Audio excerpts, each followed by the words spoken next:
All team, give it everything you got.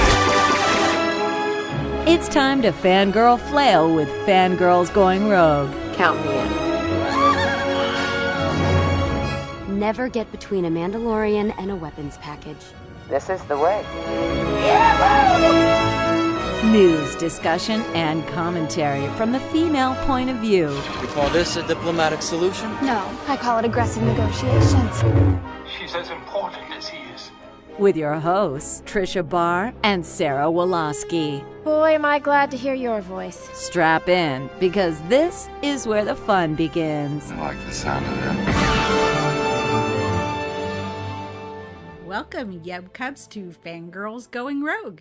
I'm one of your hosts, Tricia Barr from Fangirl Blog, and with me, as always, is my best friend in the Force, Sarah Woloski from Skywalking Through Neverland. Hey, Sarah. Hey, hey, hey. Whoa, it's been a crazy couple of weeks, and we're going to talk about it. We're going to talk about D23 Expo, but before we do, there's something that we have in common, Tricia. I know, this is the craziest thing. This is how we know we're connected in the Force. So, Sarah, what happened to you when you went to Disneyland the day before D23 Expo? Well, first of all, that was the very first D23 day at Disneyland, and I got special ears given to me. However, the thing that was really exciting was Richard and I were the whole big group of people. We took up the entire back row of Star Tours, and guess who was the rebel spy for the 10.5th time? It was me! I was the rebel spy, and our whole group screamed. I think our entire car was like, whoa! They looked back like, what's happening? But it was just so funny because whenever Richard is on Star Tours, he's never the rebel spy, and it's always someone in our group. In fact, 2 weeks before that, we were with another group of people where Julie Gildersleeve was the rebel spy, and she was in our group. So it was hilarious. Yeah, for people who don't know, Richard, your husband, has been trying to be the rebel spy. He even has a little documentary about trying to be rebel spy, which I love, and it's so cute. But the reason you're 10.5, is that what you said? Yes. 10.5 times? 10.5 is because you and I were each a half of Yep. a rebel spy. Well, essentially our boobs or popcorn catchers, however you would like to call them, were half and half. Half each of the rebel spy at Hollywood Studios. Yep. I don't know how that happened, but it happened. So I was at 7.5. And this weekend I went to 8.5. So I was also the rebel spy on Star Tours. That's amazing. How did you were you with a group at all, or what happened? No, but I was in my Ahsoka ears and my Ahsoka dress, and the attendant noted she loved my outfit. So I think they pick. I don't know how it works. They do pick somehow. So yeah. Anyway, go she ahead. had made notes, so I guess I was on her radar. Excellent. Yeah, I happened to be doing an Ariel bound that day. It was real cute, but it wasn't Star Wars.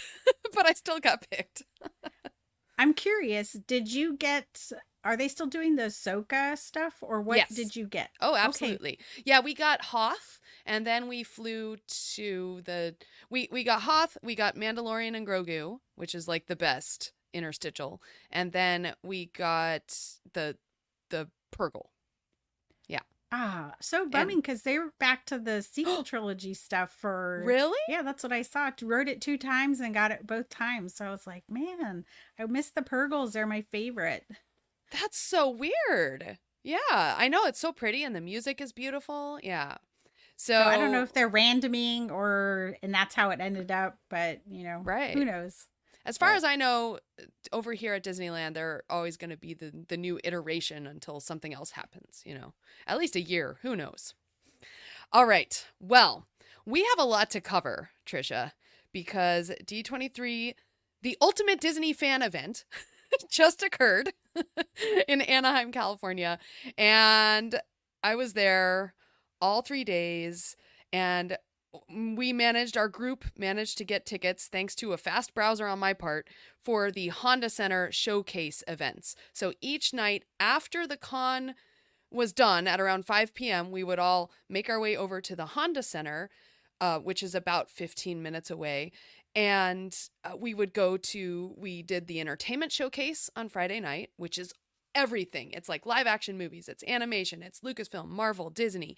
And then on Saturday night, we did the Disney Parks and Experiences showcase. And then on Sunday night was the Disney Legends Ceremony. So essentially for our discussion here, we're not going to go over all of it because we'd be sitting here for 3 hours like our roundtable for Skywalking Through Neverland, which will be out in 2 parts this week. But we will be talking about stuff that interests us and probably you Yub Cubs as well. Absolutely. If you've been listening to us, then this is stuff right up your alley. I would hope at this point. Yes. And the funny thing was when you say the Disney entertainment panel, which was the first night, there were people who were just watching it for Star Wars or Marvel stuff. And they're like, Star Wars Marvel news any moment. And I'm like, you guys got a long way to go. Yeah. Yeah, because it started with Moana 2 and did a whole bunch of stuff and Pixar. And then I believe it was Star Wars. And then it ended with Marvel even and Broadway stuff. So it was a lot. I am curious. So when you got these tickets, did you get them for the same seats every time or? Okay. Every single night. We're in the nosebleeds on the far right side in section 400. So we were way up high, but it was really nice being able to have that stadium seating because even though we're up in nosebleeds, we are still actually really close to the stage. We were up on the side.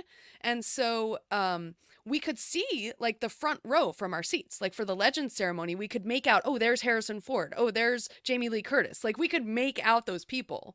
And I even have a little video up of like Harrison Ford listening to the speech and then receiving his award, and Jamie Lee Curtis is like patting him on the back and stuff. It was really cool. Love it. Mm-hmm. So we're going to start with Marvel. This is a Star Wars podcast, but we're going to start with Marvel, damn it, because guess what's coming? Agatha All Along. And my favorite part of the entertainment showcase was Agatha All Along because in order to announce this, they had basically the stage went dark. Smoke came out with red lights underneath and this hooded figure comes out and she's followed by 5 other hooded figures. And they start singing this new song called Down the Witch's Road. And the camera pulls into her and she takes off her hood and it's Catherine Hahn. So Catherine Hahn puts on this show and she started singing the song. But then her castmates all took off their hoods behind her. And it was the castmates. It wasn't just like a singing, crew. It was all the castmates who are part of Agatha All Along. They sang the full song. It was so cool. And it was just like the highlight of the showcase for me.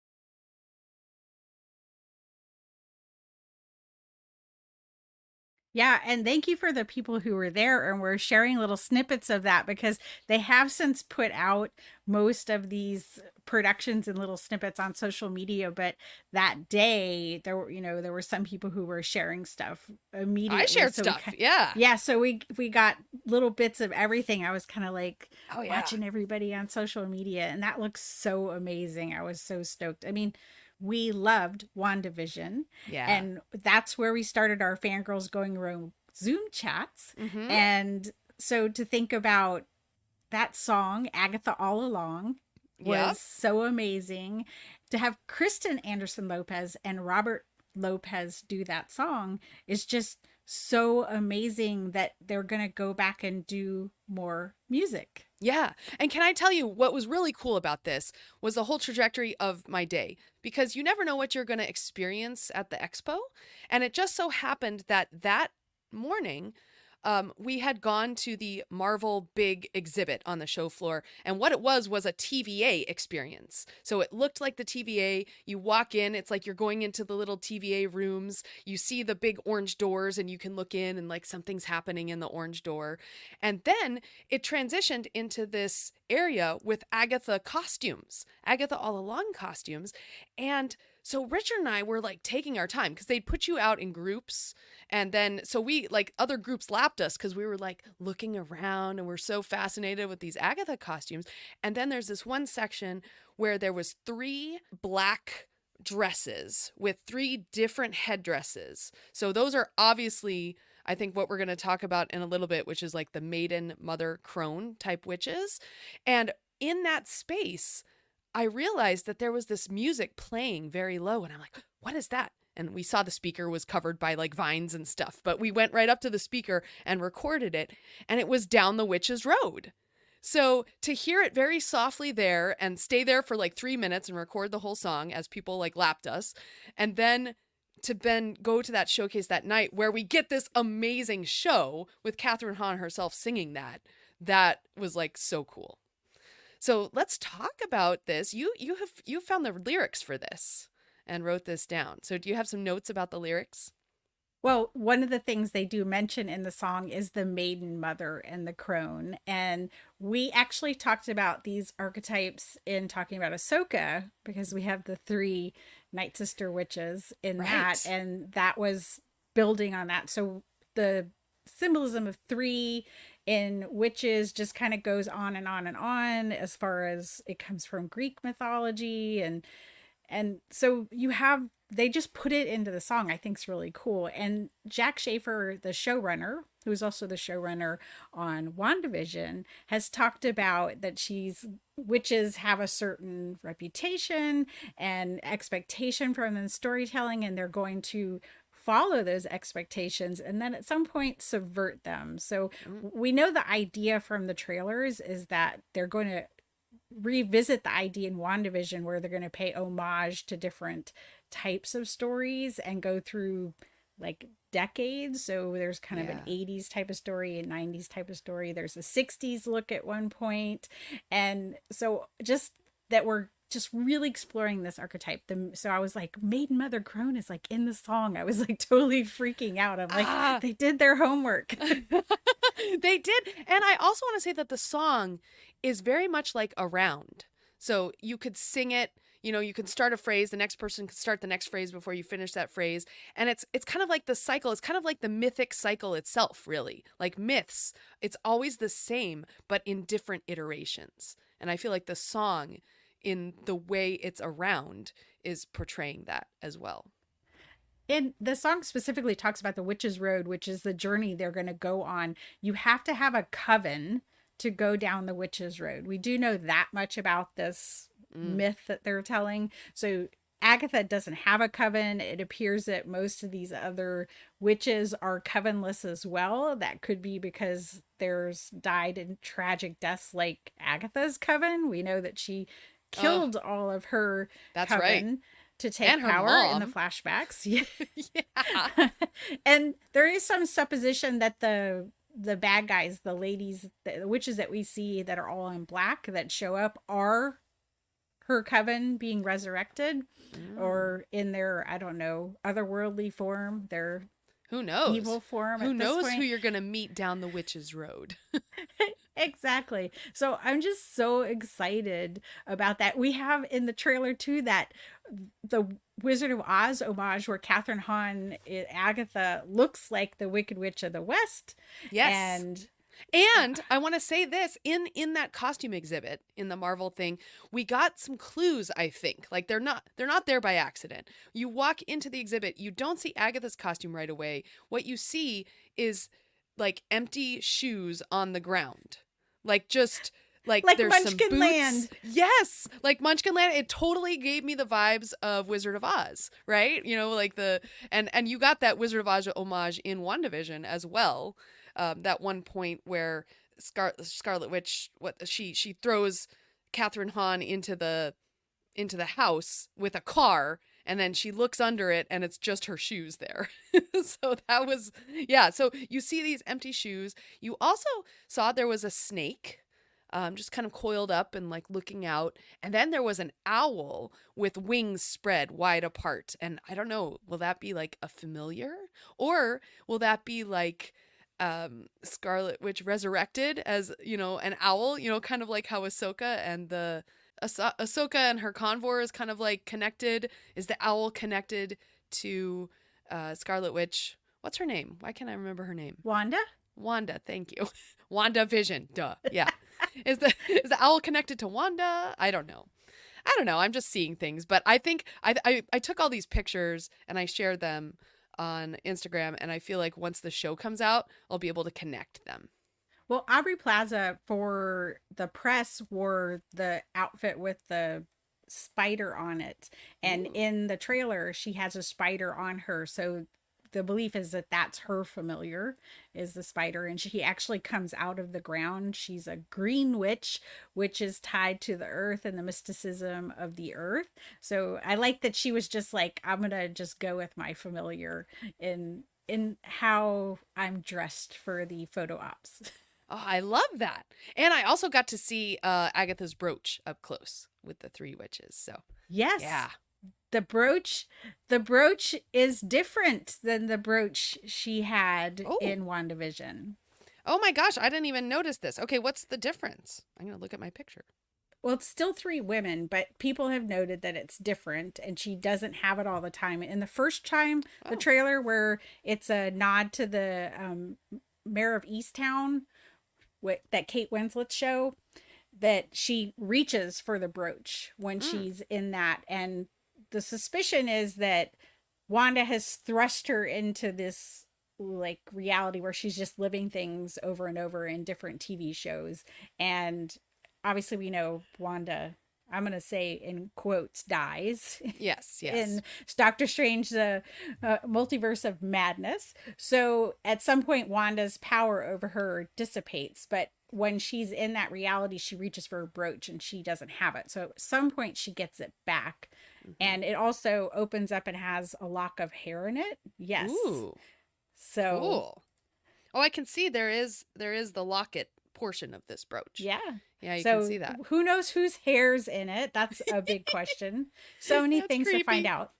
Wow. Did you get to see the bus that was going around for Agatha All Along? Yes. Okay. Okay. Yes, in fact, I did. Now, I have a little bit of a story around this. We were heading out of the con and gonna head over to the Disney Park showcase, but all of a sudden we saw the Agatha All Along bus like parked on the road, and so we're like, oh my gosh, let's look at this. And we had our gimbal out and we're like going over there, and so I think we looked like very official. And so like as we were going into the bus, which was the Witch's Road, like you go into the bus and the bottom of it was like it's like all these sticks in Witch's Road. One of the people working there said, oh, by the way, talent is coming at 5. And we're like, what? And it was like 4:30. So talent, who could this be? So we wait around till 5. And then they're like, oh, in half an hour, someone's coming. It's like, all right. So we waited. Long story short, we waited till 5:45. And Catherine Hahn showed up. Catherine Hahn and the rest of the cast. So they showed up. Now, I thought she was at least going to sing, but she didn't. But she and the rest of her cast got on the top of the bus. And waved hello and said hi. And so we have video of that. We haven't shared yet, but if you go to, I think the Marvel Instagram, you'll see like a reel of that event, but we were right there. And I did notice a lot of other bloggers who had actually been invited media to that event, all around us. I was like, oh, look at you. Oh, okay. Yeah. And at one point someone said, oh, you should have wristbands. And we were like, well, they just told us to wait here, so we did. so we crashed an event, basically. Sometimes you just gotta act like you belong, right? Exactly, yeah. So we had purple popsicles, and we got to see the cast very up close. So that was fun. But then we had to run over to the Honda Center right after that. We're like, they were late. We gotta run. So, but it worked out. Everything worked out. So I want people to think about one thing. If you've seen Deadpool and Wolverine, I don't think this is a big spoiler because now they've talked about it openly. There is this idea of anchor beings in the Marvel universe. Yes. And Kevin Feige was asked about it in the interview, and he says that you're asking the question is what makes me very happy. Now, a lot of people have supposed that Tony Stark is the anchor being for the Marvel Cinematic Universe. I'm going to propose an alternate idea that Wanda the Scarlet Witch is the anchor being for the Marvel Cinematic Universe. Interesting. Like the one who died? The one who died, yes, because when their anchor beings die, the universe starts to shrivel up. So that's why some people think that that would be Tony Stark because his story ends. But I think there's a possibility that if I were doing the meta of my universe, and Deadpool made fun of the, phase 4 weaknesses and whatever, that I might say that I really hurt my universe in phase 4 by killing Wanda. And I know it wasn't what Jack Schaefer, who was showrunning WandaVision, wanted for the character, what happened in Doctor Strange. And I just wonder if this is the path back to Wanda in Agatha All Along. And, there's, what did they call the young man in the show? He's only called the teen, right? Oh, in all yes, the press the teen. stuff. Correct. The teen, yes. Which, there's a lot of supposition of who he is at this point and what he's looking for on the Witch's Road as opposed to what Agatha's looking for. So I'm very excited. I'm intrigued for the show. I think there could be a lot of big things in it big intentions for reviving the Marvel Cinematic Universe. I would hope so, because that is like my one like heartbreaking thing in Multiverse of Madness. It's like, but she's not evil. Meh. Yeah. Okay. Well, I'm here for it. I'm here for everything, but we need to move on. So is that everything for Wanda? That's everything. Right now? Okay. Well, so I guess we should talk about Star Wars since we're a Star Wars podcast. Yes. Can we just take a little beat and talk about Fantastic Four for a minute? Okay. Yes. So Fantastic Four First Steps, the very first panel that I was so excited that my friend Bryn got tickets to, got like the RSP reservation to, was The Music of Marvel. And this is moderated by Michael Giacchino. So once again, I'm at a con, at a panel moderated by Michael Giacchino, and he did the same thing that he did at the San Diego Comic-Con panel, which was introduce the composer and then ask each composer to explain 2 movies that describe them, like the soundtrack of the movies that describe them. So I thought that was funny. I was like, oh, he's got an MO. And I'm stalking Michael Giacchino. But regardless, so one of the cool things about this panel was they talked with Robert and Kristen Anderson Lopez. They talked with Christoph Beck, who is also doing the music, confirmed, for Agatha All Along. He's doing the soundtrack part, whereas the songwriting is Kristen Anderson and Robert Lopez. And then also Laura Karpman. Hold on. She was there too. She's a hoot. She was great, I gotta say. Like, her personality, she's so much fun. I learned that Laura Karpman and Michael Giacchino had chaired a musicians society here in LA. And anyway, but Laura Karpman is scoring the new Captain America film, Brave New World. Yeah, which is awesome. So I'm very excited about that. But I want to talk about Michael Giacchino because Fantastic Four is coming. And for the very first time towards the very end of the panel, he said, I can't show you anything from Fantastic Four, any footage, but I've written the score and we can play you the theme for Fantastic Four. So I want everyone to close your eyes, and here it goes.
And so we're listening to this music. It starts out very kind of jazzy, mid-century, modern, and then it builds, but it's like 3.5, 4 minutes. And as I'm listening to the score, I'm watching the composers listen to it for the first time, which was really cool. And so he played the whole thing, and we got to all hear it, and I put it out on YouTube. So right now there's like hundreds of comments on it, which is really fun because people are all commenting about it like, oh, I like this. Oh, this is not good. Oh, it sounds like The Incredibles. Oh, blah, blah, blah. Like all these fun comments. But it was just really cool. It's one of those moments that why D23 can be so special, or any kind of convention. If you're in the right place at the right time, listening to something you love, you can really hear something new for the first time and be, it's very exciting. Like I first heard Let It Go for the first time sung by Idina Menzel at D23. So this is one of those moments. It was neat. Oh, for sure. And Matt Shackman, who did WandaVision, is doing the Fantastic Four First Steps, and it's a period piece, so I think it sets the tone for sort of where it is. And I'm so excited about the period piece. I have to say, those are like my favorites. I love it. I'm so excited for it. And we have some Star Wars actors who are actually going to be in the Fantastic Four, so including Pedro Pascal as Richard Reed. So that's really cool. Yeah, an Andor alum. I don't know how to pronounce his name. Always eludes me, but yes, I'm excited for him. And he can't come back to Andor because Cassian shot him dead. That's right. So Andor alum, and also the bear. He's on the bear as well. So if you can see him in your head, you know who it is. All right. So now we're 25 minutes in. Should we get to Star Wars? All right. So Skeleton Crew is coming on December 3rd, and Jude Law came out and talked about this show, and we finally got a trailer that everyone can watch, that now I finally understand what the show is about. So it begins with this suburban neighborhood, and we see like a school bus, and it's so funny to see this strange dichotomy of seeing a school bus, and then you see like an alien kid in there, the little elephant creature. Is it? I guess it's not an Ortolan. I don't know. I'm not sure. I don't even know enough. I know that there's one little alien kid in the group, so Okay. To me, it's like I'm just going in sort of like blissfully ignorant. Surprise me, Skeleton Crew. Yes. I have no expectations. Okay. Yeah. Well, it was very. You also see this overhead shot of a suburban neighborhood, and the kids are like out, and they go exploring. And instead of a Jedi temple, like they thought it was this Jedi temple that they had stumbled into, well, they find a ship, and somehow I guess the ship goes out into space and they're on it. So then the story begins basically. And in the trailer, have you seen the trailer? Yeah, the trailer's out for anybody to see. That was one of the few things that they put out like as it went up. So Skeleton Crew, anybody can see it if you haven't seen it yet.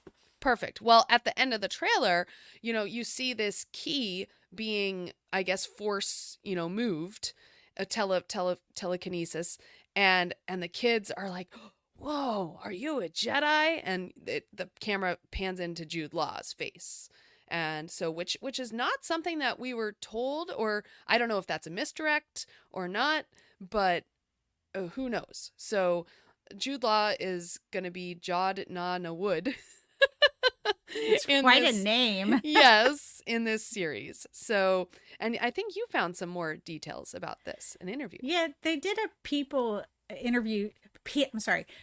did an interview with Jude Law, and he's like a huge Star Wars fan, so this for him is really exciting. They call it a coming of age series, but a lot of the people who talked about it at D23 Expo made the point of saying it's not a kids show. So even though they've gone with this heavy Goonies vibe, I think they're afraid that adults aren't going to watch it, that it might be too kiddie. But so their little kind of blurb in that article is when 4 kids make a mysterious discovery on their seemingly safe home planet, they get lost in a strange and dangerous galaxy.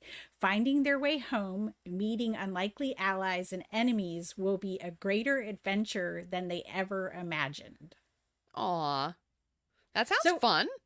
I know, but so the thing that always catches me in that is, in a strange and dangerous galaxy, did they go to a different galaxy? Oh. I mean, now that we've done that in Ahsoka, did they Yeah. end up in the galaxy far, far away? I don't think so. I'm thinking they're just in the galaxy that their planet is in. Okay. But that is an interesting way of looking at it. Yeah. I think they probably didn't think through their words and what it could mean to people now that there's a new galaxy out there, right? How are we supposed to take it? So Yeah. I'm not sure if Jude Law is playing a Jedi or if he's playing like the character in the Obi-Wan Kenobi series that was pretending he was a Jedi. Right. Yeah. So, From all intents and purposes, they have billed him as a pirate. yes. Like a pirate type character. And I'm getting a little bit of like almost like Neverland vibes or Hook vibes, in which like these kids end up in a Neverland type place, which is the galaxy, Strange and Dangerous Galaxy. They meet a Captain Hook type character, which possibly is Jude Law. Now, I might be totally off the mark, but that's what I'm seeing. That's kind of the vibe I get. But the one thing I want to note that Jude Law says is the first word that comes to mind about this show for him is joyful. Oh, interesting. Okay, well, that's fun. We'll take that. Yeah, we'll take that. It did look very fun. Like from everything else that we've been described about this show, like when they first talked about it, we were like, what is this? Is this animation? Is this live action? Like we weren't sure. From everything they've been saying, I think this trailer really helps solidify it more as, you know, starting in this suburban neighborhood. So we're starting somewhere very familiar and we're going to go somewhere crazy, I guess. And you did get to see the pirates costumes at the Lucasfilm Pavilion? Yes, I didn't even put this together. Yes, because these pirates weren't really in the trailer at all. But yes, we saw these pirate characters. One was one of those 3-eyed creatures, and one of the eyes was actually cut off, like the eye stalk, and he had a patch, like a pirate patch. I know, I thought that was really funny. Yeah. So, and it was just weird that they were the costumes that they put out there, but then they didn't have any part in the trailer. Not in the trailer, which is why I did not connect them at all. Yeah. They also had one of those that's always a pirate, like a Nikto or a Klaatuinian or whatever the one that's always a pirate. Yeah, well, the one character is from The Mandalorian season 3. So okay. Yeah. So the guy who's always trading bad jibes with Mando, right? Exactly. Yeah. He's always like in his ship going, oh, another guy got shot. Oh, another guy. Oh, that guy. That guy. Yeah. So I took a picture with him. So Skeleton Crew is going to be our December release. It'll be coming December 3rd. So also, I have to say, sorry, in the pictures that we took with those pirates, there was a huge treasure chest, like in Pirates of the Caribbean treasure chest of stuff. So, and it was all treasure. It was all gold coins. So, yeah, there's something having to do with pirates here with these kids. Definitely. That's probably why you're getting the Hook vibes. You just didn't even realize it. Yeah. Yeah. There you go. All right. So yes, as you said, that's December 3rd. What were we going to say next? The thing I'm looking forward to most that you got to see and that we didn't get to see in the broader world was the Andor season 2 sizzle reel that was introduced by Diego Luna. So what did you think?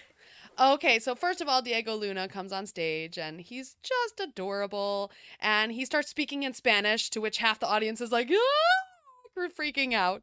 I had no idea what he was saying, but then he, of course, translates. You know, he's the spokesperson, and we love him. Now, so yes, we got a sizzle reel, and we saw characters that we know from Rogue One starting to come to life. And before they showed this sizzle reel, Diego Luna did mention, and this is something that we've talked about, that season 2 will be covering 4 years of time leading into Rogue One, and that each little arc will be a year in the life. He also mentioned that, the Empire will become much more formidable. And also in the trailer, we got a moment where Mon Mothma says something like, if we don't come together, they will crush us. So that was something she said, which, that's what the rebellion is all about, these little factions coming together. So we're definitely going to see more of that. Now, in the trailer, we got Alan Tudyk in a motion capture suit. We saw him and we saw K2SO, so he's definitely back. We definitely saw director Krennic, and everybody was cheering. So I don't know what he said, because we saw him and we're like, ah! And then Saw Gerrera as well. And I do want to say that Dedra looks very formidable. And Cyril, we see him both in kind of a straight jacket type of outfit, like very proper, but then we also see him very more unkempt. And we see him pull out this like tape. And I feel like he's going undercover in some kind of rebellion place, but he's going to be reporting to Dedra and the ISB. Yeah. So I feel like he's going to be undercover, because we see him and he looks even more like into it, zealous, Yeah, Dedra and Cyril were the twin flames. Remember? We were like on them like rocks after that first press interview we did with them. They were together. There was so much, I want to say, chemistry or vibes, and I don't know if that's where they end up, but just the actors were like grooving together, and we're going to get to see them do more this season. I've been rewatching Andor. Actually, I just finished it, and I love this show. It's like so like deep, like you get to know characters, and just so quickly they can establish who they are, what they want, their needs, and the tension, and everything just moves. It's so smart. I just cannot wait for this show, and we have to wait until next year. Yes.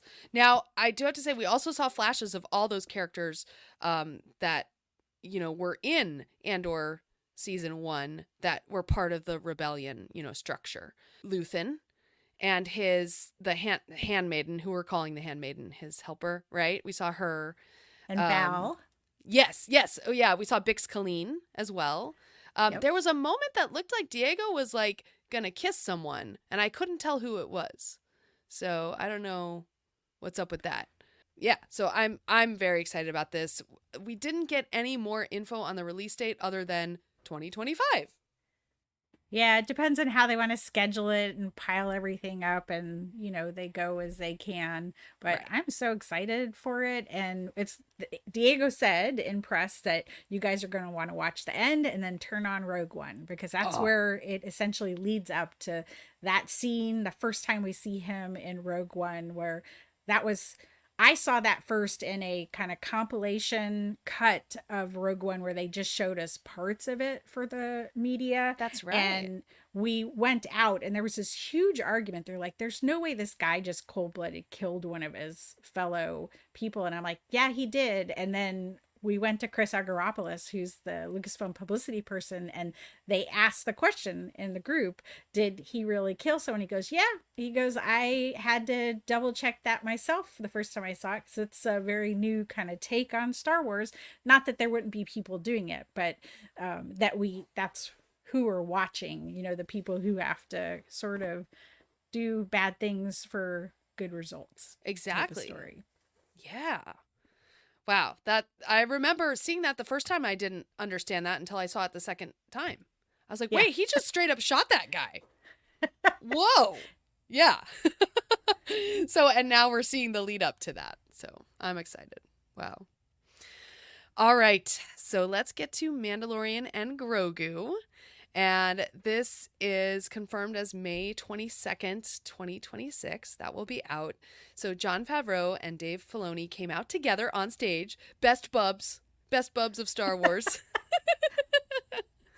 And they talked about it. And we also got a sizzle reel as well, where one of the things that stood out to me was we saw Zeb. And he was in a cockpit. Yeah, the Zeb in live action. And he was in the cockpit of the Razor Crest. So what? Was this a flashback? Did they build a new Razor Crest? I'm very confused about this. Well, I can straighten that out. The Razor Crest is actually called the Razor Crest, but it is a type of ship called the Razor Crest. So his ship is not the only one of its type. So Got he's it. probably just replaced it. So it's like how the Millennium Falcon is a a Corellian freighter. Yeah, Y2-1300F model. So, yeah. Damn, girl. I'm very impressed right now. Okay. Hey, I've written Star Wars encyclopedias. There's got to be something that stays in my head.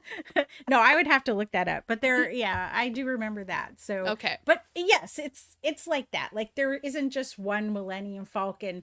The way the Millennium Falcon's modified, but in this case, the Razor Crest, there are, it's like a Toyota, except he had his Toyota modded and, the way he wanted it to work. So if I were like a car guy, I would go back and get the same car and redo it. It worked for him. That makes sense. Okay, I got it. All right, we also saw some snow troopers on some snow planet. People are like, it's Hoth. I hope it's not. I hope this galaxy is bigger, right? I don't know. Well, we've seen like 18 desert planets at this point. So, seeing ice planet does not, to me, automatically go to Hoth. Agreed. Agreed. And there's a point where Grogu is like sneaking down a small shaft that only he could fit into. Obviously doing something to help out Mando, I'm assuming. And then it ended, the trailer like ended, and people were cheering, and all of a sudden another screen came on. It was like a end cap to the trailer, and it was Grogu with 3 Anzellans. The little creatures, hey, those creatures, in this tiny little cockpit of a craft. I don't know what it was, but he was having the time of his life, let me tell you. And he wasn't looking to squeeze them, so he was just having fun. Well, I think The Mandalorian and the Grogu movie is a perfect way to sort of get us back in the seats and have some fun. And obviously Jon Favreau is having fun. He's like, at the conventions, he's in his happy place. And every shot I saw of him, he was like touring the store and he was touring this booth and he's just smiling like a kid. So, God bless Jon Favreau, because he's hustling to get this movie done for not until May 22nd of 2026. But he's got to have a little bit of fun at the expo. I agree. Yeah. In fact, that's another fun thing about the expo. You see a lot of people walking around. I know Courtney, Turkel, and Joey, they ran into Michael Giacchino on the show floor, like in the Lucasfilm Pavilion. Yeah, they took a picture. Or no, the Pixar Pavilion. Took a picture with him. Also, I believe it was Kelly Turkel who did spot Jon Favreau. He was like, Jon Favreau sighting, and like had a picture of him. Yeah, so they're just walking around. Pete Docter, head of Pixar, was walking around the show floor, and it was really cool. It was a really cool place. There's a podcast that was doing an interview on the floor, and Bob Iger walked up, and they had the footage of, they just were like, asked him a question, and he was like, and he sort of answered it. I don't think he really knew what he was talking about, but he did like CEO speak and sounded like he knew what he was talking about. But Bob Iger, it was funny. Oh, yeah, because they were like, "Hey, do you mind if we ask you a question while we're doing our podcast?" He's like, "Oh my god." That's amazing. And I did see Michael Varga walking around at one point. He is the head of D23. So yeah, they're all around. They're all just walking around. It's not quite as crazy as San Diego Comic-Con. Like, they don't allow that many people in. Thank God. Cuz wow. But yeah, it's fun. I recommend it. All right, so let's talk about a couple more highlights of things that you saw in that presentation. I kind of want to go to animation because there's a few things in there that I know you and I love personally. So what was your favorite thing? Zootopia 2 is finally confirmed and announced, and I'm excited. So the voice of Judy Hopps, Jennifer Goodwin, came out on stage, but before she did, we got this little moment with Nick Wilde himself on the big screen. And he kind of introduced the whole portion of it. And I'm so excited about this. We're going to get Ki-hye Kwan. He is like having this renaissance. I mean, I think it's amazing. Now he's voicing a Disney animated character. He's going to voice Randy the Snake. And Randy the Snake apparently lives in a new section of Zootopia, or at least he's in this section called Marsh Market. And this place, this part of Zootopia, is for amphibians and reptiles. We're going to get reptiles for the first time in the Zootopia world because the previous iteration only had mammals, just so we could kind of focus in on mammals. So now they're expanding the world. We're going to get reptiles. And as you know, at the end of Zootopia, Nick became a police officer with Judy. And this also looks like a situation where Nick is going to be undercover and Judy is the cop. And Nick has a pink shirt this time. Just want to note that. I did not realize this until one of the comments on our little reel on Instagram. They were like, "Oh, Nick has a pink shirt. That doesn't make his skin look or his fur look very good." Bleh. I was like, "What are you talking about?"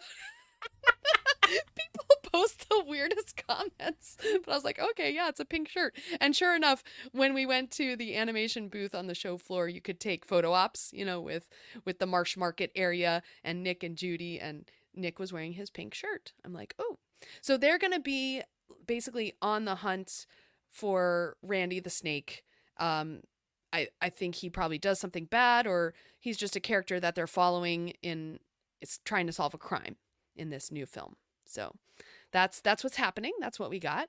And that is coming November 26th, 2025. So that's going to be the big Thanksgiving film of next year.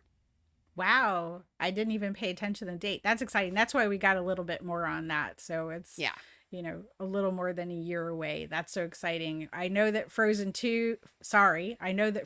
3 and potentially 4 got just a little bit of artwork, right? You just got essentially... That's absolutely all it was. I believe I videotaped that part, but I don't think I shared it because there was just too much happening, at once. Yes, we got some art. You know what? Let me see. They're both riding horses. So I was going to say there's time. Horses. Yes. Yeah.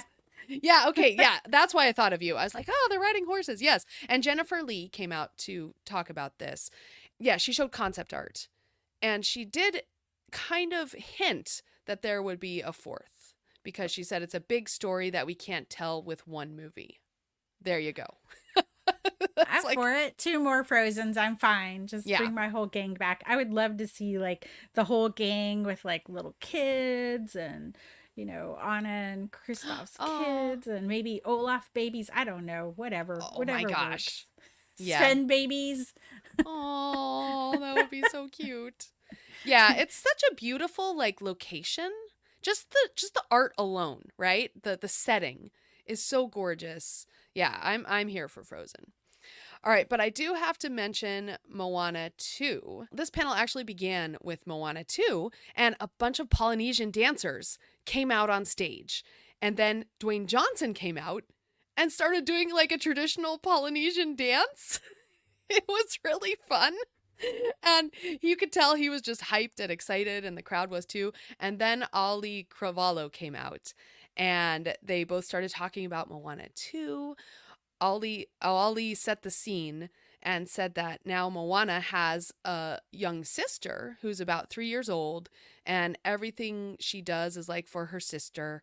And basically Moana has to lead her village on a journey across the water. And for fans of Pua, who I know we have some friends, it looks like Pua will actually be part of the journey this time, as well as Hey Hey. So, I get that hint from the trailer when he says, "Oh, good, eggs and bacon," and so he has the Hey Hey and Pua when Maui says that. But so I'm excited. I love Pua. I felt like Pua just got like left in Moana. Like they were like, "Oh, we have these cute little buddies," but then we left the pig behind because it was too complicated. Right. Yeah. That was a conscious choice on the part of the director, or the writer, Jared Bush.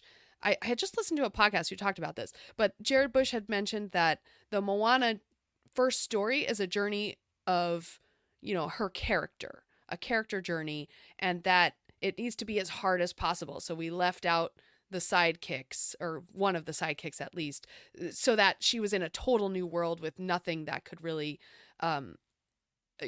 tie her to her previous life. Just a basically. chicken that could peck pebbles. Yeah. Yeah. He was useless to her. Yes, exactly.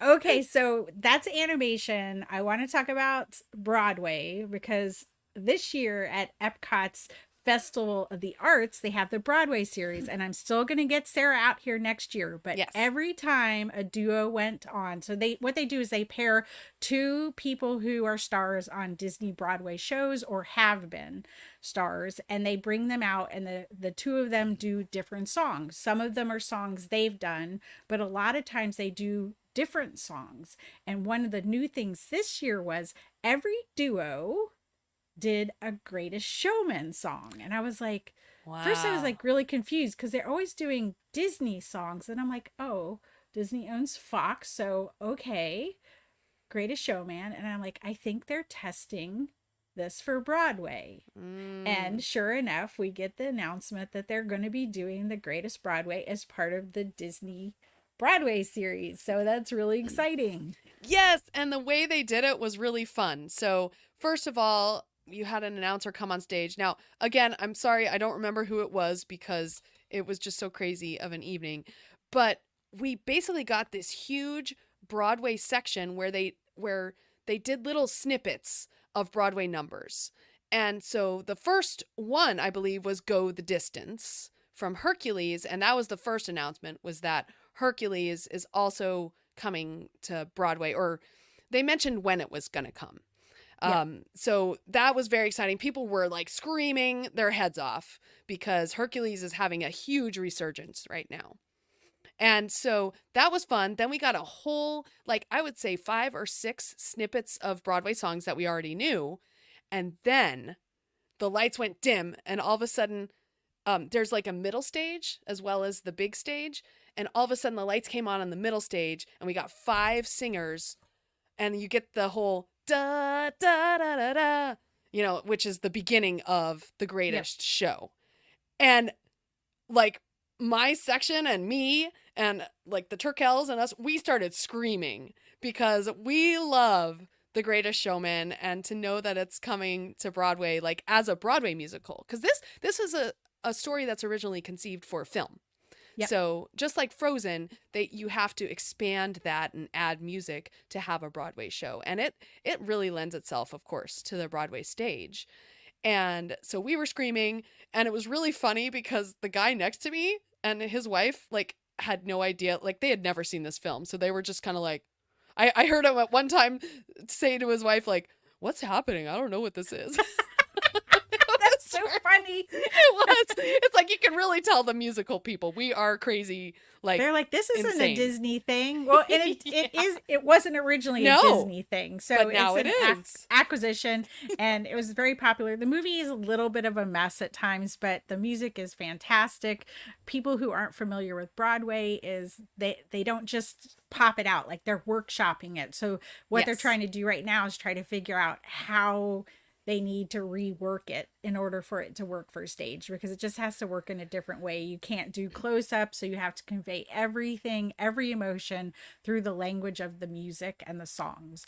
And so they have to write new music, and obviously they have these amazing songs from the movie that they're going to use. And then how do they recreate this circus atmosphere on the limits of a stage? They can't do some of the things that they're going to do, although I would love to see the wire work. Yes, the wire work is going to be really exciting. I feel like they have to do that. Right? I mean, that's awesome. I'm excited. Also, I think you mentioned here that Go the Distance, the Pentatonics does a medley. Oh yeah. I just wrote this down because Hercules, as you said, is having a resurgence. And if you have not seen this, if you love, because Wicked's coming out too, right? Where that movie's on the works. Yes. Pentatonics, the a cappella group, I love them, has kind of a medley when they mix songs up, but they do Go the Distance with Defying Gravity. Oh my God. If you go on YouTube and look, I mean, it is amazing. And I forgot how much I liked the music in Hercules until I saw one of their videos and I was like, I got to go back and watch this. So I was so excited for the announcement. Okay, well, speaking of the Pentatonics, we got a concert from them at the Disney Park Showcase. They were there at the Disney Park Showcase and they sang. Yeah.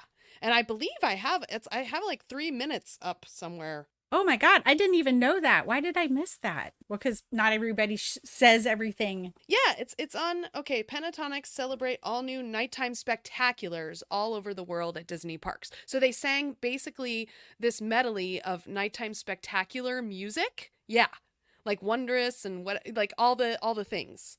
And it's up, let's see, it's 5 minutes on my Instagram. Okay, I'm going to go look at that when we're done. First thing. Okay. I was excited to see them. Once again, the guy next to me was like, who are they?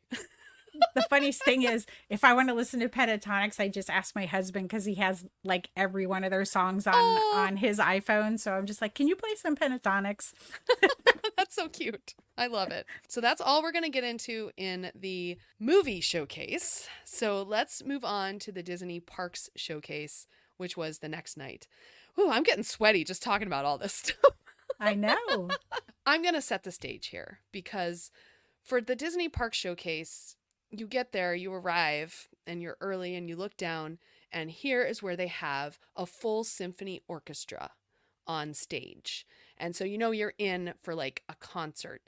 And so this experience was really cool because they would have announcements, but then they'd have musical numbers. And then they'd have more announcements, and then they have special musical numbers, like the Pentatonics, you know, things that came out. The showcase even began, before it began, we had a warm-up band, and the warm-up band was Mad Tea Party. Now, do you know about this at all? I know that they were playing, but I don't know much about that. So at DCA, you know, it's the park, it's the problem child park, right? It wasn't as attended as Disneyland. And so Disney did everything they could to get people over there to DCA. And so one of the things they did was put on these kind of adult nighttime entertainment parties, starting with electronica. And that came out, of course, when Tron was coming out. And they would have like a band or a DJ, and they'd have like, you know, alcoholic beverages and just things to do for adults. And so they did something after electronica called Mad Tea Party, and it was this Alice in Wonderland themed band. And they were fantastic. They had groupies. Everyone knew them. Their costumes are amazing. Like, they just pulled out all the stops. And they haven't been there. Like when they had their last set, like so many people came to the park to try to see them. Like they couldn't fit that many people into Hollywoodland because Mad Tea Party was so popular. And so here they were as the warm-up band for the Disney Parks Showcase. And so about half the audience was going nuts, including me and the Turkells, because we had loved this band. And they did like their whole set. Their whole like 30-minute set of music. And it's like fun songs that are, they're not Alice in Wonderland songs. They're like popular tunes, rock, 80s rock, 70s rock, you know, like, oh, I can't think of them at the tip of my tongue, but I do have, again, some of the video up on our Instagram as well. So we were rocking out to them. And that was a perfect way to start the Disney Parks Showcase because they were Disney Parks band, you know? Yeah, that is. And they must have been listening to my feedback at some point because I always say the Disney Parks panels are some of the most boring, at least when we have them at Celebration. They haven't been very exciting. So that they kind of took this whole thing up sounded really cool. And I've seen a lot of little clips of different numbers. And yeah, they brought the energy up apparently. At one point, the orchestra started playing Indiana Jones, the theme. And Ki-Hye Kwan came out and he like turned around and he was like directing the band at one point. And so that was their announcement, their lead in to the announcement for the new Indiana Jones ride coming to the Tropical Americas section of Animal Kingdom. So I thought that was really cool. We got the whole Indiana Jones suite. And here's Ki-Hye Kwan. It's funny because it's been speculated for so long that they would eventually go to that ride just because it is the same ride as the Indiana Jones, except for it's dinosaur themed. And so this will not be the same story. It'll be a different story because it'll be set in the tropical Americas as opposed to the one at Disneyland. It's a little different. And so that's exciting too. It'll be a new attraction. They specifically mentioned they're not going to like just reskin dinosaur into Indy. Yeah. Also, I want to note, and this is really cool, the orchestra, the entertainment orchestra leader that night was Christopher Leonards, whom I had just talked to at Comic-Con because he composed Rogers the Musical. He composed the music for Agent Carter. I had talked to him about Rogers the Musical, and we really hit it off because, you know, that the Marvel and the Broadway people, you know, we're like this own like dichotomy of people. And so, but he was the musical director that night. I was like, oh my God, he's like showing up everywhere now. And yeah, so I thought that was crazy. He's their go-to guy. So He what is. do you think of Cars coming into Frontierland? Well, so this is at Magic Kingdom. Yep. I think it's cool. I mean, I think Cars could be, you know, I'm glad that Cars will be represented out on the East Coast. I find it interesting because they did specifically say that it wouldn't be like from the movies. It's going to be like a reimagined what Cars would be like in Frontierland or something. Yeah. And Mater like announced it. So yeah, what do you think? I know there are a lot of people who, for nostalgia reasons, don't want to see things change. And I actually talked to my dad, who grew up in LA when Disneyland first opened, and he was saying, you know, when Disneyland opened, Davy Crockett was everywhere. They had like a gazillion Davy Crockett shows and this and that and radio and everywhere. He says, when I was a kid, it was everywhere. And just being on the frontier, this idea, he says it was such a big idea that in our minds as children, we wondered about it. It was accessible to us. So he understood why Disneyland sort of engaged with that. And he said, but I could totally see how it wouldn't work for my grandkids, like that they love Cars and they love Lightning McQueen, and that it needs to be, you know, that you need to reimagine stuff. So that was my dad's take from a kid who grew up in LA most of his life and went to Disneyland and kind of knew it as a child and looking at it through the eyes of his grandchild. So that's kind of where I'm at too. So you don't mind the changes, basically. Nope. Yeah. Yeah, and I think because it's taking over, the Rivers of America or whatever it's called over there, right? Yeah. Okay. All right, yeah. And for those of you, like, Rivers of America is still here at Disneyland. So it's kind of like the Country Bear Jamboree. It's gone from Disneyland, but it's still there at Magic Kingdom, although now re-themed.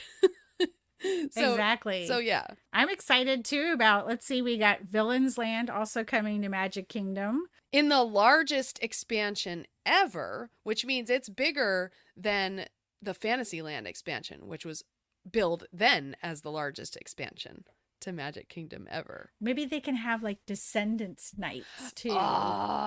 Okay. I mean, I know we have our villains like the originals, and you know, but I like the Descendants reimagining, so I'd love to see some type of mixing up with that as well. Now, Villains Land, I feel like this is Disney's answer to that third gate over at Universal over there. Yeah. Agreed.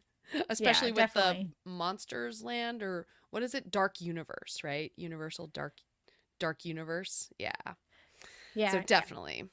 Monsters Inc. is not surprising to me because if you walk around, they're always selling Monsters Inc. hats and merch, and there's a big fan base for that. So it's not like something, for some reason, I kind of missed on that, probably where I was like in my life. That was like 2001 it came out, or 2000. Yeah, so yeah, after college then. Yeah. But totally can see, based on just watching how much they sell merch-wise, that there is a huge fan base for Monsters Inc. that I could see them building a traction for it. Now, I do have to say that this was a really fun section of the concert. I'm going to call it a concert in quotes, because the orchestra starts playing the song from Monsters Inc., like the melody. And I'm not quite as familiar with that one. So I was like, what is that? What is that?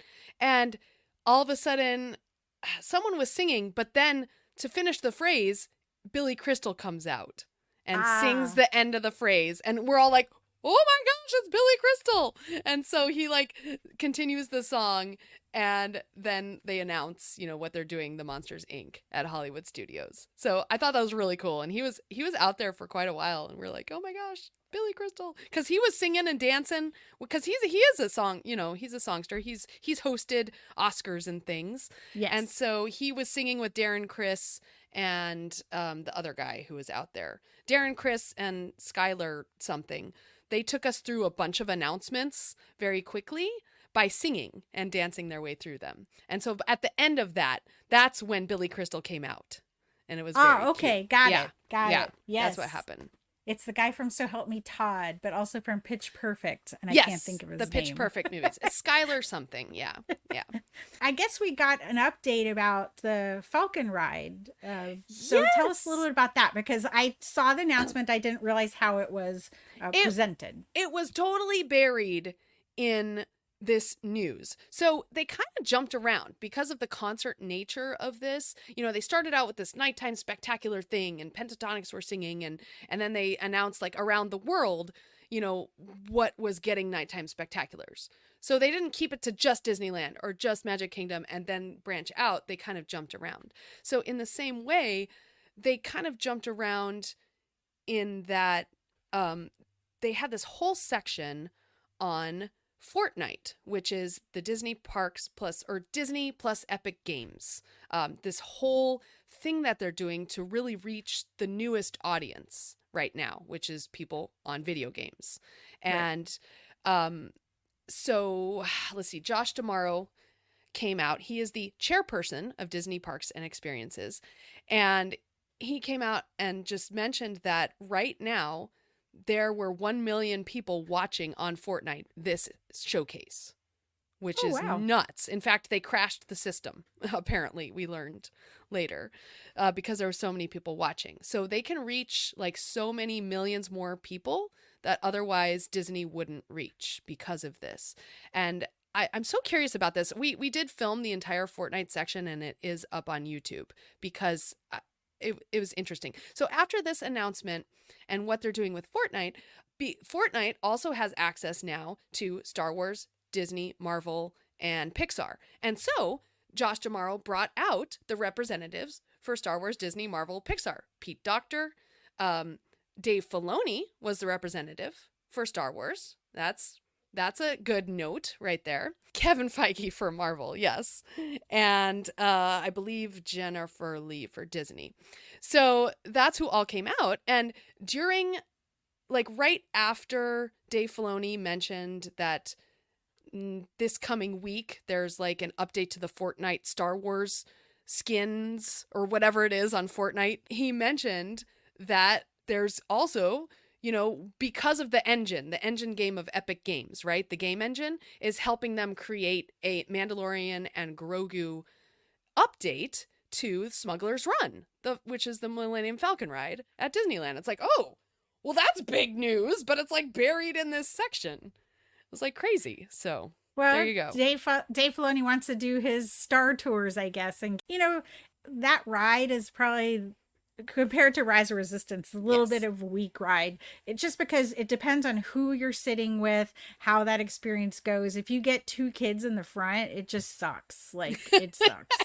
And, it's not a ride that people really want to get on single rider because you're going to be in the back hitting the engineer buttons. So I could see maybe doing something where you could just have more of an experience, or maybe even I've seen people suggest that maybe they're going to shake up a little bit how those, because the buttons aren't even really. No, they're on the side. They make you like distract you from the story. Yes. So maybe they could refurbish it or something a little bit and change it. So to me, that was intriguing. I did not realize that Dave was the one who came out. I sort of have this idea that we're getting a soft launch of Dave Filoni over the past year as the leader. I mean, there's been articles that out there, people have talked about Kathleen Kennedy, when she wants to go. I don't know that she's going to have a say. Between Indiana Jones, the numbers on the Acolyte, and Willow being scrapped, I think that her numbers are, early on with Willow, I believe the numbers were all under the television, and so there wasn't a lot of responsibility on individual executives. But I think now they have enough hard numbers that it's not working for Lucasfilm. They haven't had a movie since, we're at 2019, we're at 5 years. Yeah. And so I just feel like I was curious how if they were gonna bring her out for the panels, and I didn't realize that he came out for this one specifically. I know Kathleen Kennedy came out in the Legends panel at the very end. Essentially, but that's different. That's not as a representative. Yeah, it's different. Lucasfilm. That's a look back, not a look forward. Exactly. So I think that's very interesting that was how it was presented. So I kind of feel like this is soft launch. Also, her contract would be ending somewhere in the late September, early October of this year. So they could just opt to not renew her if that were an option too. Okay, interesting. Yeah. Yeah. But that was a big thing of note. Dave Filoni was the representative for Star Wars. So yay, Dave. Yeah, it looks like Avengers Campus is getting a lot of cool stuff too. Yes. We finally got this announcement that we're not getting 1, but 2 new attractions for Avengers Campus. It's going to be 2, and it looks like they're going to expand beyond the section of like where we get that show on top of the Quinjet. Yeah. Like they're going to expand beyond that. There was no really end date to that, but as Josh Tomorrow noted at the very beginning of this panel, is that this is not blue sky. There is dirt being moved. Yes, for all of the stuff that they talked about, because they've gotten hit for that before, right? Talking about things and we don't get them. At the previous D23 Expo, because they didn't have a lot to share because it was 2022, right after the pandemic, they had this whole section that was blue sky section. And so people got all excited until they realized, oh, blue sky means it's just what they're talking about. And not what they're going to do. Yeah, and so they just filled time at the previous park showcase with this blue sky. I don't know what's happening. So what do you think of that you're getting Avatar in DCA? Wah, wah. I don't care. I'm like, damn it. I don't want Avatar. I want Zootopia. So I was sad. So, yeah, I mean, they had a lot of options. I'm not surprised just because it's an international draw. Yeah. And I think those parks are the weakest on international. So I can see why they would kind of want to latch on to Avatar there. It makes sense. Yeah, they did mention that the Avatar expansion at DCA will be based on the new films, Way of Water and Fire and Ash. So it's not going to be like, copying and pasting what they did at Animal Kingdom, which I do appreciate. So I like that we're going to get something new. Yeah. Yeah, totally. Also of note, Disneyland Paris, they are removing the Star Wars land, which was what they talked about previously that they were going to be put, and they will be putting in the Lion King land instead. So another sign that Star Wars is a little bit on the depressed side as far as options, and they're still moving forward with the Frozen land at Disneyland Paris. They have a Frozen land in Japan, Tokyo. So okay. Yeah, so I don't know if that's a copy paste either, but that's one I want to see. So build it faster. Build it Mufasa. Okay, yeah. Nice. All right, well, let's move on to the Legends Ceremony. I do have to say, this was a difference from previous D23 Expos. Previous D23 Expos would begin at 10 a.m. on Fridays with the Legends Ceremony. And we would always attend because we just love these panels. And usually it wasn't as like crowded and crazy a line to get in as it was for the entertainment showcase or park showcase. So we would always go, and you always get fun surprises. But having it here at the Honda Center, where you have 12,000 people that the presenter can see or the recipient can see, it made it very special. I feel, because they felt the love in the room.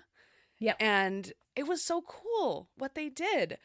And so let's talk. We're not going to go through all 14 recipients, but we're just going to talk about mostly the Star Wars things and then some of the ones I want to bring up. So first of all, the ceremony began with Harrison Ford as the very first Star Wars Legends inductee. And Bob Iger was the one who gave the speech. Apparently, he and Harrison are good friends. That doesn't surprise me. He said this great speech, and like I said at the beginning, we were, up in the boonies, but we could see right down to that first row where Harrison Ford was seated next to Jamie Lee Curtis, and so Bob Iger says, "See if you can guess who I'm talking about when I say this. From a galaxy far, far away," and the whole crowd erupts. Now, at this point, it could be two people. It could be Harrison Ford or John Williams, And then Or Frank Oz. Yeah, that's true. And then he mentioned an Indiana Jones reference, and it still could have been Harrison Ford or John Williams. And then he goes, something about Captain Solo. It's like, okay. But there it is. And so, like, Jamie Lee Curtis is, like, patting John Williams, or patting Harrison Ford on the back. And yeah, it was very cute and very sweet. And it was just fun to see them. And once again, it was special because they were seeing the crowd as well. So it was neat. If you want to watch the Legends Ceremony, it is now available on Disney Plus. And hopefully our little kind of talking about this, I watched it, I was like crying, and my husband was just like, why are we watching this? And he's crying. So it's 2 hours. So it's they cut it down because it was 3 hours. They cut it down. In the room. I think did Anthony Mackie have a clip where he talked about Harrison Ford in so they cut that out, because I was like, what happened to Anthony Mackie? Because I swear I saw that on the internet. So they did cut some things out. They cut down an hour then, because it was 3 hours. Oh, it was 3 hours. Okay, it's only 2 hours on Disney Plus. So I was figuring they were snipping some stuff here and there, but that's fine. You still get the vibe, and Harrison just looking this like awkward, how would I say, like vulnerable and loving that people are appreciating him, but still kind of humble about it. Yeah, so that was really fun. The one note that all the recipients kind of said was that I'm not here by myself. It took a team of people for me to get here. And so that's one thing that everyone basically said. And they just felt very humble. Now, let's move on actually to Frank Oz, because I think Frank Oz really encapsulated this in his acceptance speech. So Pete Docter was the one who announced and made a speech for Frank Oz. Then Frank Oz came up, and Frank Oz just mentioned he always felt very awkward and like kind of out of step, even when he was, in the prime, when he's on the Muppets and, doing puppeteering Yoda and things like that. Oh, by the way, Mark Hamill, also was on the screen, not there in the room, but he was on the screen saying very nice things about Frank Oz. And so Frank Oz just said kind of at the end of his speech, like, I felt awkward like all my life. Don't wait until you're 80 to feel good at who you are. Like, don't be afraid of who you are. Just embrace who you are. Don't wait till you're 80. And one of the things you probably couldn't get from where you were sitting that is obvious in the televised version is that his wife is just like cheering him on, and like when he says that, she just like, they cut to her and she's just like and she's just like and she's like applauding, like, yay, Frank, you did it. Like, maybe that he was even, I mean, every single one of them says, oh my God, there's so many people. When they look up at the crowd, they're like, yes. Whoa. The only one who wasn't shocked was Miley, but she does concerts. So, for her, I think it's very normal for her. Yeah. A lot of people I noted in their speeches talked about how LA or Disneyland itself inspired sort of them in their life, sort of kicked off their journey. Even Frank Oz mentioned being a child and going to Disneyland. And Jamie Lee Curtis made a point, her and Jodie Foster, about talking about going, they're girls from LA and they loved Disneyland, and that, like, for them it felt like they were just like, this was like a childhood dream. So I do have to say, like, Jamie Lee Curtis, her intro, first of all, Lindsay Lohan comes out, and she was the second one to be honored. Yeah. So Lindsay Lohan came out and said this short speech. It was like, okay, great. Then Jodie Foster comes out, and I was freaking out because, as we know, I love Jodie Foster. Contact and Parent Trap, like all these things. Like, she's very much someone I look up to. And she came out and gave the best speech I've ever heard on a person. Like, she really kind of gave us a good idea of what Jamie Lee Curtis is like on a day-to-day basis. The quote, "Thank you for looking out for my boobs," was hilarious because she was saying how Jamie Lee Curtis does all these things and she even recommends great bras. Thank you for looking out for my boobs. I just laughed. Thought that was great. And, you know, I just love Jodie Foster. She was great. And you could tell that these women, I mean, they both grew up, they were both kind of like child or young actors growing up in this industry as women. And I'm sure that's not easy. So you could tell they boost each other up. And I loved that. Yeah, they were there for each other for sure. You never see Jodie Foster like be kind of as goofy as she was. So I thought that was kind of a surprise. And yeah. You also wanted to talk about Mark Hens. Yes. Okay. So Mark Hen is an animator, and he's famous for animating most of the Disney princesses in the Renaissance era. And to announce him, 5 women came out on stage. They were the Disney princesses, including Ming-Na Wen, because she was the voice of Mulan. We had Jodie Benson. We had Anika Noni Rose. We had voice of Belle. Anyway, but all 5 of them came out and they had coordinated. These ladies had coordinated. They had talked in a text chain and were like, okay, you're going to wear this dress. You're going to wear this color. You're going to wear this color. They wore the colors of their princesses. They looked beautiful. And what was really cool, and they probably cut out some of this on the Disney Plus one, but when they each started speaking, the audience just uproariously cheered for about 10, 15 seconds before they could get out their next line. You know, they were obviously scripted, and Jodie Benson started, and we were like, ah! And then it went over to Ming-Na Wen, and the whole crowd was like, whoa, amazing! You know, like we were cheering for her, and she kind of stopped and kind of looked up, and she was like, wow, that was really cool. And so we did it for each of them, but it was so fun, and I just really loved that part, and that was the fun of being in the room at that point. My favorite thing for each of them was that they noted something that he brought from them personally into the character. So for Belle, it was her stray lock of hair, and that Tiana was left-handed, and those type of little touches that he worked with the actresses and like observed them in a way to bring them into the character itself. It was kind of weird though to like listen to them talk, and I'm like, I hear a voice, but it doesn't look like like the character. Like my brain is going, yes, what? Like to Jasmine, the woman who plays Jasmine. Her voice is, oh my god, it's so Jasmine if you close your eyes. Yeah, exactly. But she looks nothing like Jasmine. Yeah. Yeah, that was so cool. So then the ceremony ended, and Harrison Ford, who had begun by receiving his award, came out on stage with Kathy Kennedy, and they basically announced John Williams, and there was this whole segment, the orchestra, they opened up the back of the stage, and the Pacific Symphony was there, and they played a medley of John Williams music. And unfortunately, John Williams was not well enough to attend. So I'm very concerned. He wasn't able to do the Hollywood Bowl this year either.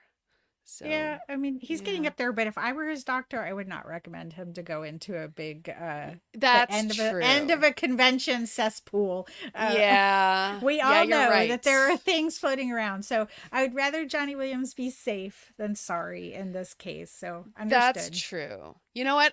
You make a good point, because I was afraid he wasn't maybe well enough to go, but you're right. It could be just like the germs. Yeah. And that is.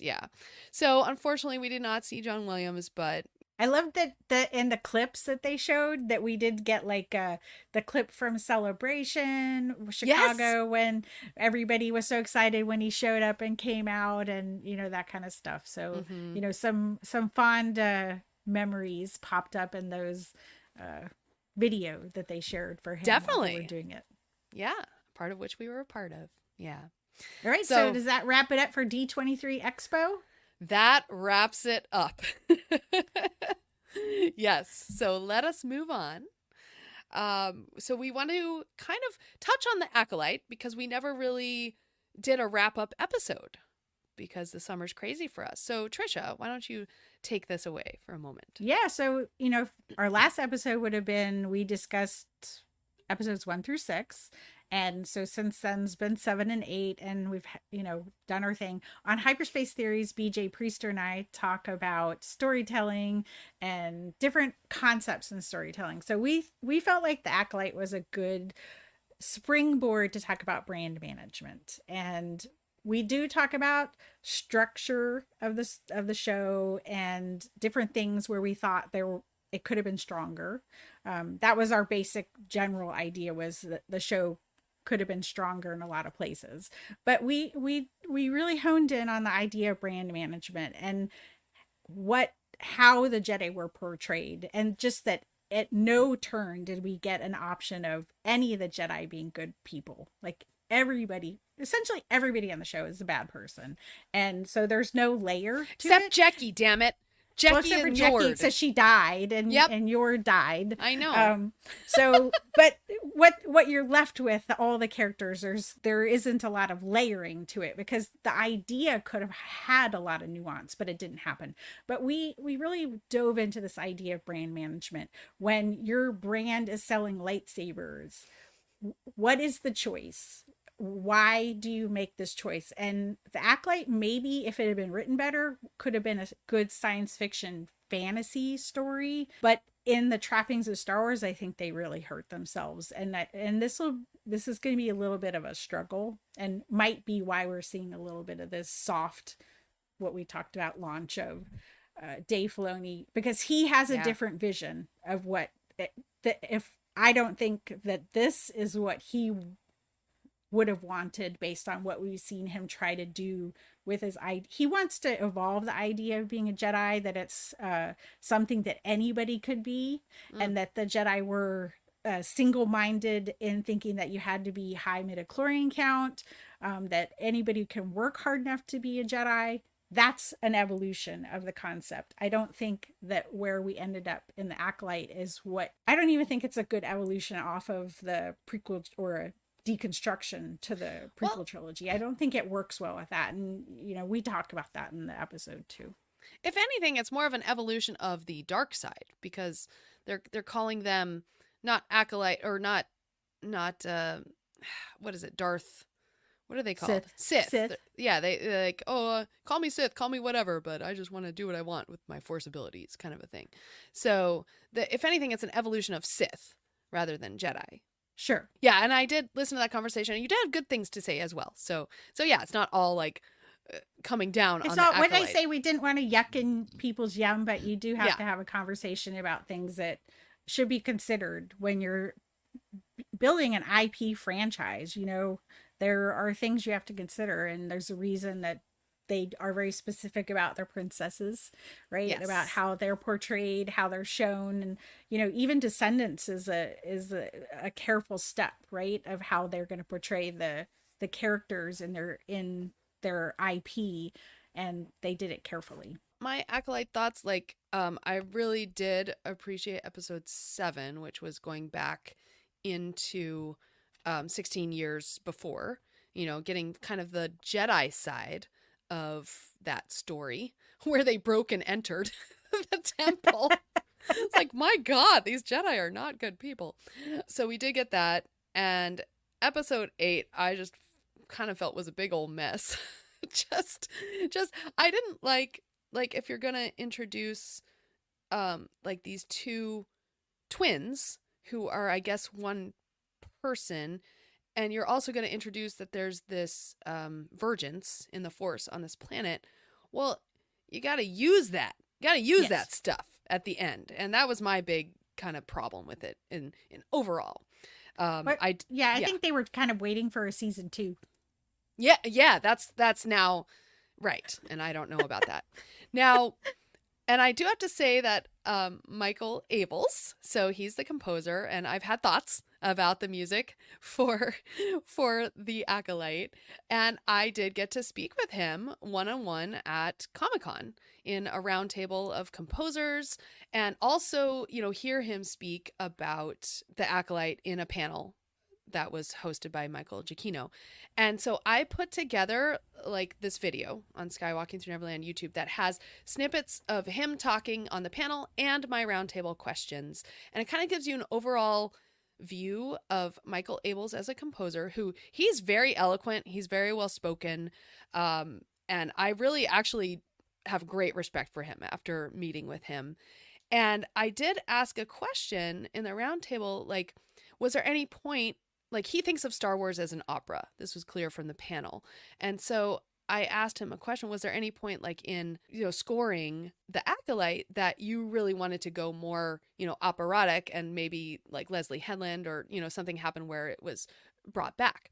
And he did specifically mention the moment where the sisters are under the tree meeting in episode 8, and that, this is a big moment for them. Like, this is the moment they finally get to meet. They finally get to talk. They finally have some resolution to their story of being separated for 16 years.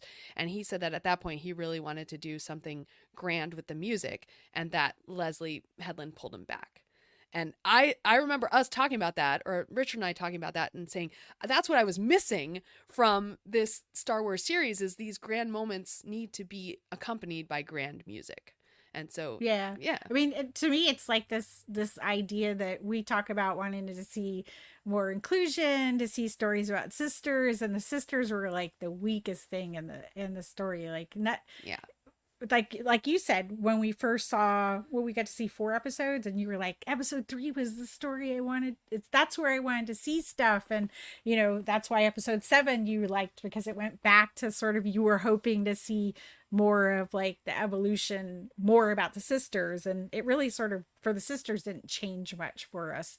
It was the Jedi's perspective, I guess, Soul's perspective on the story. So yeah, I mean, some people really want to love it, and everybody has their things that they want to love, and sometimes things don't hit for people, and I think that's kind of where we're at. So we're just not going to yank up people's yums, and we'll let Acolyte stand for itself and speak for itself. And if you do like it, let us know. We'd love to hear what you liked about the Acolyte. Definitely. I mean, Manny Jacinto was great in it. We got to see him at D23. He appeared at the Did you go to that panel? So it was just at the Lucasfilm Pavilion. So it wasn't a whole panel, and unfortunately we weren't able to get in. Like, I guess you had to be there at a certain time to get wristbands. We didn't know about that. Yeah. But there's plenty of people who have recorded it. Laughing Place, like Mike Celestino was there. So I was just listening to it earlier. So you can listen to it. Yeah, it's like a 30-minute conversation. I've seen bits and pieces of it and the kind of the big clips of it. I mean, that he is just like a huge fan, and he wanted to hit all the right notes, and I don't think anybody, that's the thing, there's a lot of great performances in the show itself, and sometimes those things don't hit necessarily as far as how they end up on screen, and they don't have any control over that kind of stuff.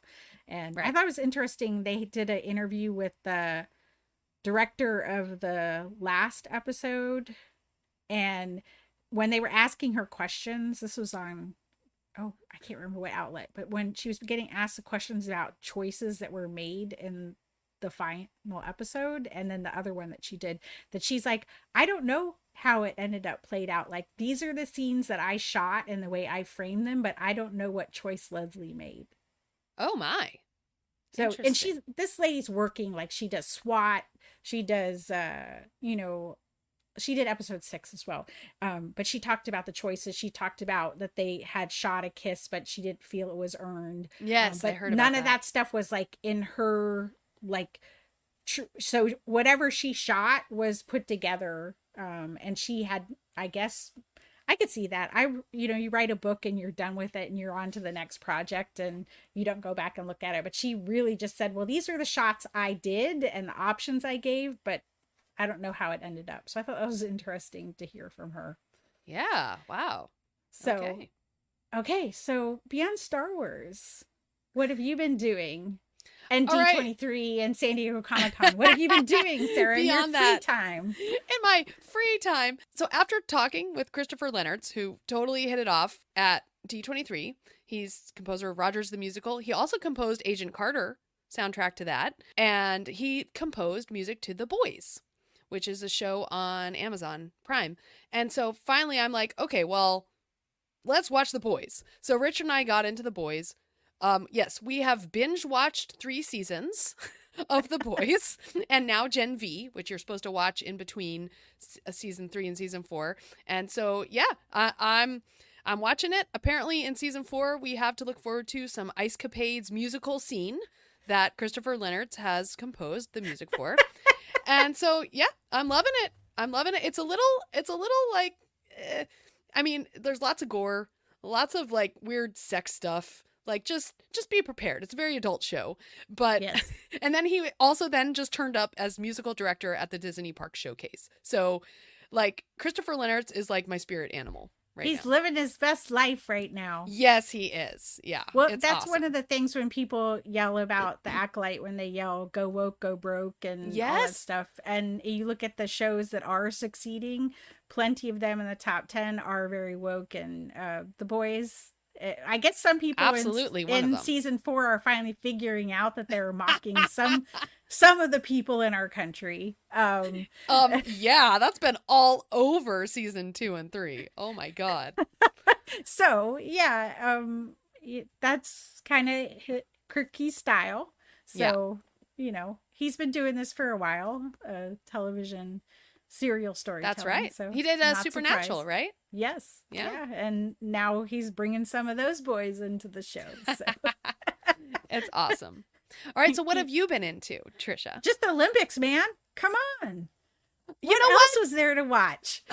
I have not watched 1 minute of the Olympics because it began when Comic-Con began. Yep. And it ended when D23 ended, and I have not seen any of it. I have to say that the Olympics, I don't know how it works out, but the Olympics always create these great storytelling moments. And they're not scripted, and things happen, and people fall off bars, or people rise above, or I'm thinking about I think it was the women's 4x100 meter relay, and the lady who won it for the U.S. just did that side glance that now is a meme, looking over at as she's flying past her competitors.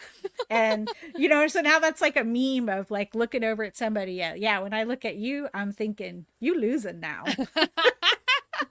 That's awesome. And normally I love watching the Olympics, just in fact for that reason, because these stories are told right. Well, you're there. going to get to watch the Olympics if you want to in your hometown. So that's right. Yeah, all the way to Tom Cruise doing his little stunt into the arena. I do have to say that the Paris Olympics, I'm not a huge fan of Paris. It's not my favorite city. A lot of people really love Paris, but the Olympics were very Parisian from the opening ceremony to the closing ceremony, and in the best way.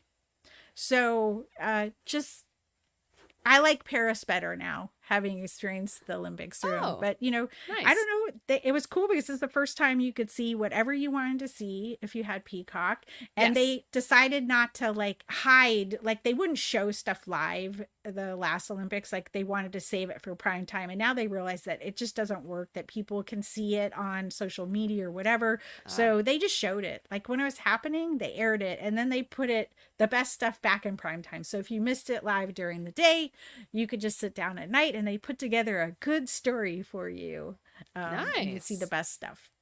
Okay, cool. Well, I'll have to watch some of those stories because I haven't been following that at all on social media. So yeah, I feel very out of touch. It's very odd. If you don't want to watch The Boys, or you've watched all the Olympics you can, we also have stuff for you to watch or listen. We got plugs. So I guess I'll start. I've got so many plugs. Okay, so from San Diego Comic-Con and D23, especially if you are a music lover, I focused on putting out panels about music or soundtracks. So if you head to Skywalking Through Neverland YouTube, you'll see a playlist that's SDCC, and you'll see a playlist that's D23 2024. And there you can find everything we've put out. You can basically call me a Michael Giacchino stalker because I have all his panels up on there.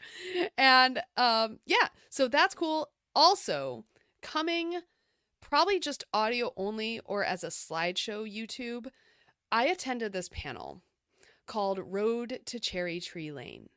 Now, if you know that, yes. So this was put on by Randy Thornton, who has worked in the historical section of the Disney Music Emporium and historically in the Disney archives and stuff. And he put together this video slideshow and talked about the historical journey on how certain music scores and factors and people led to Richard and Robert Sherman scoring Mary Poppins. Randy Thornton was the one who found these tapes of the story meetings between the Sherman brothers and the Mary Poppins writer, P.L. Travers, and also the director of the short. So he has gone through all that. He played some of that in the room, and the panel ended, with an isolated audio that he played of Richard Sherman sitting at Walt's office piano, singing and playing Feed the Birds for his demo tape of this song, circa 1963. Now, wow, that's cool. It was amazing. This is the song that he would have played for Walt every Friday afternoon. And as we now know, Walt has passed away. And now, as of a month ago, Richard Sherman has also passed away. And everyone left that panel in tears, including Randy Thornton, who couldn't really even finish the panel. He was like, all right, guys, that's all. Oh, It's just kind of, I know. But I did record the audio for this panel, and I'll have that up. It wasn't a good video because it was just him talking, but so I will have that up either on Skywalking Through Neverland or on our YouTube. One way or another, that audio is there, and it's very special. If you guys are into High Republic stuff, or you're into animation and you have little kids, we did get to have a sit down with D. Bradley Baker on another round table to talk about him playing Nubs and other creatures in Young Jedi Adventures. And I did get to see, I don't know, we had all the episodes, and I didn't watch all of them because it's a lot of episodes, but I get to see poke around, and there are some interesting and fun characters coming to Young Jedi Adventures. Ooh. For this new season that is out today. So that's August 14th when we are recording. So you can check those out anytime. If you haven't seen them, I don't think you need to see previous seasons to just, they're little kid shows. And there's 2 stories in each episode too. They're very cute. But they're just returning to some things that you like there, and then there's new creatures, and Nubs is adorable, and he has some fun adventures, and they expand the lore a little bit in the High Republic era. And I don't know, it's fun if you just want to put something on and have a little fun. But D. Bradley Baker, as always, is amazing and shares incredible insight into voice acting, why he wants to share insights into how to becoming a voice actor. He has a website for that you can check out. And also I asked him particularly about why it's important to bring new generations into Star Wars. So why this show matters for the future of Star Wars. And he was gracious enough to answer that. And, he has such good insights. So check that out. It's on Fangirls Going Rogue already. Excellent. I am looking forward to listening. Yay. And to circle around to the start of our conversation, Agatha All Along will be happening, and we will do Zoom chats because WandaVision was what started our Zoom chats. So I'm sure we're going to want to talk about the show and speculate what's going on, who the teen is, and what is everyone's end game. Because as best as I can tell, the teen's end game and Agatha's end game are not the same. And Jack Schaefer, the showrunner, implies that we are going to be twisted and muddled and be surprised at the end. So we like sussing that stuff out. How exciting. I'm excited to talk to everyone, all the Yub-Cubs. All right. Wow. Well, that was an awesome episode. I hope you guys enjoyed that. So now it's time. We are going to say goodbye. So visit us over at fangirlsgoingrogue.com. You can also find us on socials at FGGoingRogue. Tricia is at Fangirl Cantina, and I am at Jedi Tink. You can send us an email, contact@fangirlsgoingrogue.com. And you can find us on Facebook or YouTube. Just search Fangirls Going Rogue. We also have a Facebook group, so you can request to join and answer the questions that pop up, or we can't let you in. I know I've had a couple people not answer questions, but I've had a couple people do answer questions. So we send reminders, and please go to Apple Podcasts or wherever you listen to podcasts and leave a positive 5-star review. We need your reviews so more people can find us. So until next time, da da da da da. Yub. Yub.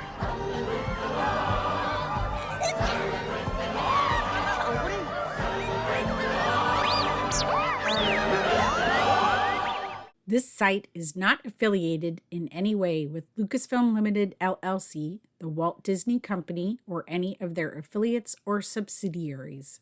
Yep, yep.